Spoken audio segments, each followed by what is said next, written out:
একটা গ্রাম ছিল, নাম পদ্মপুর। সেখানেই থাকে রমিজ আলী। সবার কাছে সে খুব মজার মানুষ, কখনো শিকারী, কখনো কৃষক, আবার কখনো ভেলকি দেখানো লোক। একদিন রমিজ আলী বাজারে গেল। হঠাৎ রাস্তার পাশে এক ফকির তাকে ডেকে বলল, এই নে একটা হাড়ি, কিন্তু সাবধান, এটা জাদুর হাড়ি। রমিজ আলী হাড়ি হাতে নিয়ে হা হা করে হেসে বলল, জাদু আবার হাড়িতে? হাড়ি মানে হাড়ি, তাতে ভাত ছাড়া আর কিছু হয় নাকি? কিন্তু আসলেই ওই হাড়ি ছিল অদ্ভুত। বাড়িতে ফিরে রমিজ আলী হাড়ি খুলে দেখে ভেতরে কিছুই নেই। রাগ করে সে বলল, হাড়ি রে হাড়ি, ভাত দে। হঠাৎ হাড়ির ভেতর থেকে ধোঁয়া বের হয়ে সুসুগন্ধি ভাত বেরিয়ে এল। ফুলজান তার বউ দেখে চমকে উঠল। এরপর রমিজ আলী হাড়িকে বলল, হাড়ি রে হাড়ি, মাছ ভাজি দে।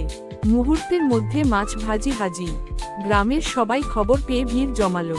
হাড়ি দিয়ে সে সবার জন্য খাওয়া বানিয়ে দিল।